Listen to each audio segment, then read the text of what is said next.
Guten Tag, meine Yerboa Enthusiasten. Welcome back to a Worth a Week video. Because the last one totally performed well and not awfully. These are kind of interesting in the way that it puts me in the position of a guest entering another space, another community, and seeing how they react.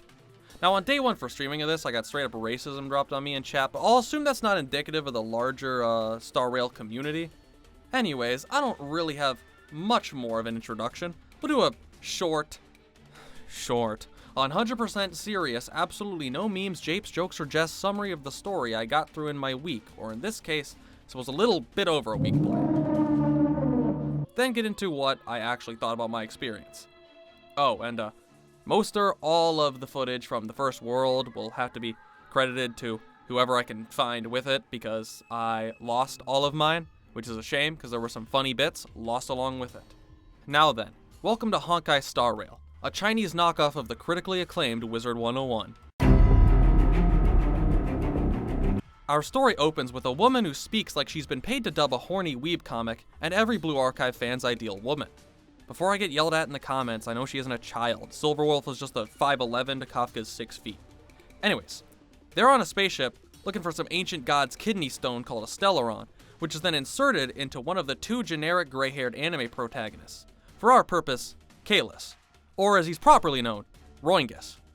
Roingus is brought into the world, ready to do as his namesake, jump around the sand and burrow. This might become relevant later. Mom leaves to go get milk, and Roingus is now stuck fighting evil bionicles in a space station, which is where we meet our new best friends, January 16th and Daniel Big Dong. More bonkle bashing later, and we encounter Echo from League of Legends, just even shorter, and fix a couple of elevators. Slowly but surely we keep on keeping on, run into a red woman with a very weird voice, drop a couple of orbital lasers, and make our way to a pink woman. And I forgot how much I got done the first time I played this. I actually played for a day back when the game first came out before dropping it. Anyways, space station. What do we do at the space station? There's a Reddit moderator who put themselves in the body of a doll little girl who wants to introduce us to the metaverse. Inside, we're shelled cryptocurrency and a subscription-based VR chat server where we can fight robots, Gundams, and Disney Channel original villains. Back in the saddle, we got places to be. A planet more white than me in the dead of winter.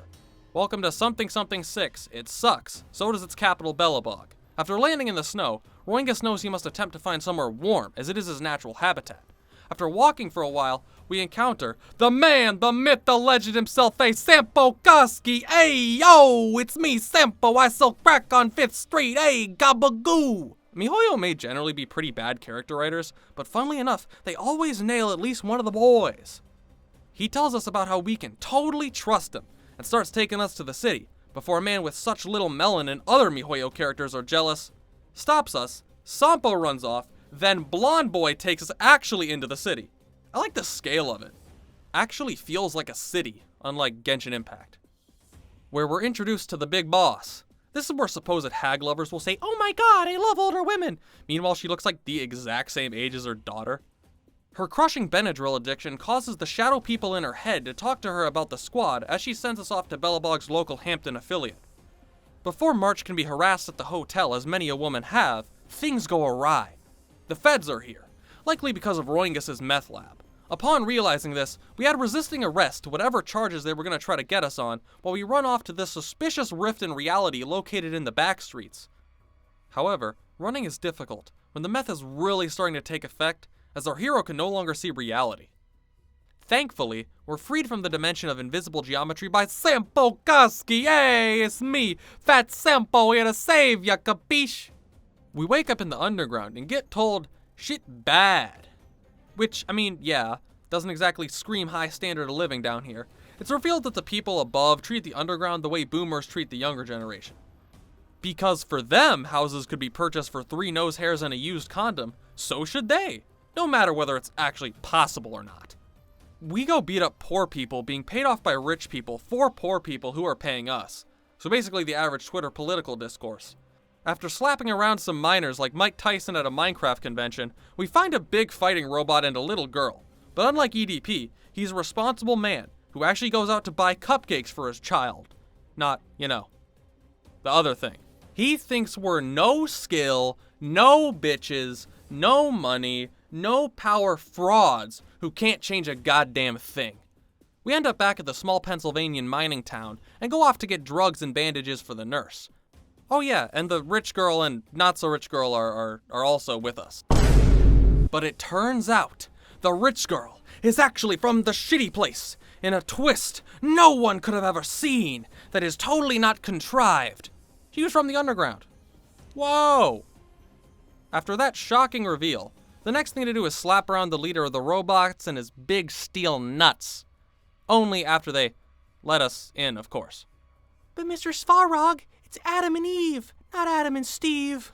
Clara, shut the fuck up. I told you to get off that overworld 4chan.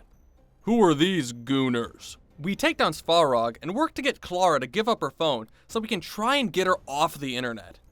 He understands that we alone are the outer space sigmas needed to break the current situation of betas on this planet. And we head back to the surface to go yell at the rich girl's asshole mom. But she's already off like mountaineering or was it hiking? Fishing? Some middle-aged white person hobby. After illegally entering a military-controlled zone and beating up several of the people there, we make it to a mountain where the leader of the overworld morphs into a Call of Duty dark matter camo-based monster and starts beating us down. After an out-of-body experience, Roingus calls upon the only god who can save him now. Pregnant Clippy! Hear me! Cast your holy fetus down upon this infidel! As the great Microsoft assistant in the sky drowns the world in his holy water-breaking vengeance, we finish the first world. With Belobog saved, Roingus burrows into the trash and rests his tired little head. Time to cover the second world. Now this story has more drag than RuPaul. Mom shows back up to tell us we gotta go to this giant Chinese spaceship because there's another godly gobstopper causing things to go, once again, awry. We get in, but no one greets us. So we murder the first life we see until we run into the $50 Ari skin. We save her, and she takes us back to the main area where another generic fox woman says we need to go arrest our mom and shit if we want to be allowed to stay. Fair enough. Off we go. Big Daniel didn't come with us initially, but gets bad vibes after seeing March's Live Laugh Love poster on her door one too many times, and he decides he'll go too. And runs into a woman with a huge cock and a man carrying his dead wife.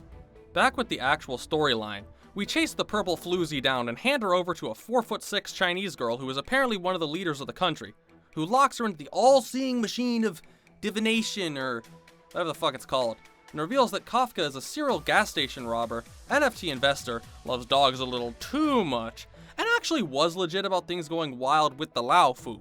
Turns out, the Stellaron is made out of bone meal, and one of them is enough to make this ancient giant tree of abundance come back, which is bad. Why is it bad?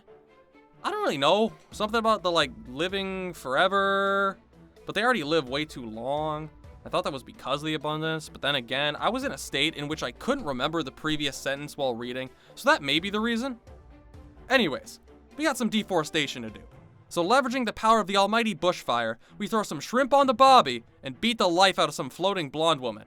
And the fox woman that was actually slowly becoming one of my favorite characters thanks to her slight snarkiness and clear disdain for her assignment to watch these three dumbasses does this. About, ma'am. Little pawn. Must Oh, Tingyun, you were even more of a rat than I expected initially? Loathe to flout my philosophy of destruction. Never mind. It would seem the time has come for other means of dismantling the Xianzhou from within. Are you sure you want to say that, right next to, the head of government? What a shame. Oh, don't worry. It She has. Yeah, don't worry about it. For a little longer. You received the gift of abundance. Oh my god. Oh, no, oh my god. She just ignited the lead in the bloodstream. So that's not very nifty, I would say. As we head off to go try to chase her into the ocean, Don arrives, and has to go off himself. The voices in his head and the hallucinations from his rampant schizophrenia are getting worse, until he goes to an island and gets attacked by Blade. Oh yeah! I didn't even mention him, did I? Man, I suck at this whole summarizing thing. No wonder no one watches these, huh? So Blade is here, has been here, and wanted to take out Don because of some dark past and... So apparently, That was his past as Don Fung, who is a totally different identity, to Don Hung, who is just Don Hung with horns and long hair. But he's hiding from his past. Why do you only change one letter in his name and get like a haircut? I have to miss something, right? I have to miss something. Anyways, we go part the seas like Moses and find our way down to where the evil bitch who was pretending to be the sassy bitch is, and with the power of Firefly dumping more gasoline on that deity than BP tossed into the ocean, we set the seas ablaze and manage to take another victory. Oh, and Don gets a pardon. And I am finally done summarizing. Man, I got a significantly more story in Starrail than Genshin. Maybe I can make a full video on the third world if I ever wanted to play it. Anyways, important part. What did I like and dislike about it? This is why you clicked on the video, to see whether you should call me several slurs in the comments or send this to all your friends. So let's see some positives. Comparatively to Genshin Impact, the scale and presentation of Starrail is far better. You know, when it loads in. The set pieces feel much bigger and more lively than they ever did in Genshin. When it comes to gameplay, Starrail is pretty crushingly simple. However, the shield breaking system actually creates arguably more depth than either Genshin Impact or even ZZZ, as you actually may need to change your team or strategy depending on the fight, which is only really done to a slight degree in other mihoyo games. But I, got Firefly, so that didn't really apply to me. Now, while I have some opinions on the story of the first two areas, I have to say, the comedy and the overall douchey answers do provide a very nice touch. And it's good to actually hear the main character every once in a while when they're thinking. I was gonna make the joke about the spin-off game called Rule 34 again. If you're into that, given it's a mihoyo game, it's pretty well populated, I'm sure. Now, actually thinking about it, I realized I don't have a ton of positives, like sheer numbers-wise, compared to Genshin Impact. But I think that's honestly because I was really reaching with some of the ones in Genshin. Now, on to some negatives. The Starrail gameplay loop may have more situational changes than other mihoyo games, but it's still boring. I mean, you can just flip it on auto-deploy and force a robot into the equivalent of a hard labor sentencing. While the environments and set pieces are great, the story drags like crazy. So often it feels like half the dialogue is padding and unnecessary. I don't mind long stories in gacha games. I like Arknights. I think it is a very good story. But you can't just yap to yap.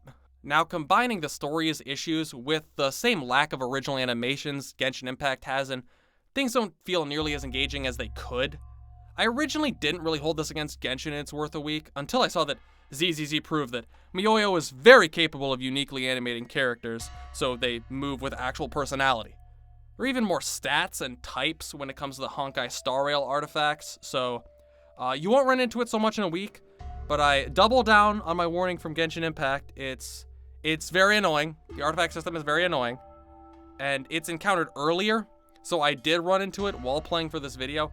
Pretty much all of the side content feels super samey, which again is a pretty common issue with mihoyo games and gacha games in general, where they often struggle to change the core gameplay loop, although some special events have been able to do that.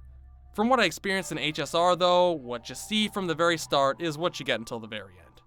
Speaking of things I know mihoyo's capable of, where are the rat women? Oh, so we get foxes, mid, generic, cringe, but rats, unique, new, dangerous, cinema. Jane Doe is the only thing worth playing ZZZ for. Well, and Billy. Now, bringing us back to what we're supposed to talk about, what can I say about Honkai Starrail? I would say that I absolutely enjoyed my week of HSR more than I thought I would. However, I think that was mostly having it on with either a YouTube video on my second monitor or being in a Discord call with some friends, so my focus wasn't really on the game. I'm super sad that I lost footage of that area, because Sampo casually talking while screams from an analog horror series play in the background was fucking hilarious. Overall though, I'd give Starrail more of a 3 out of 10. It can be enjoyed, but considering I couldn't really enjoy it all in isolation without having something to take away my attention, I can't really justify a big recommendation. Just kidding! Have you seen Numby? This is the best character mihoyo has ever written. Numby out of 10. Hog out of 10. Like and subscribe out of 10? Ah, well. I hope you enjoyed the video.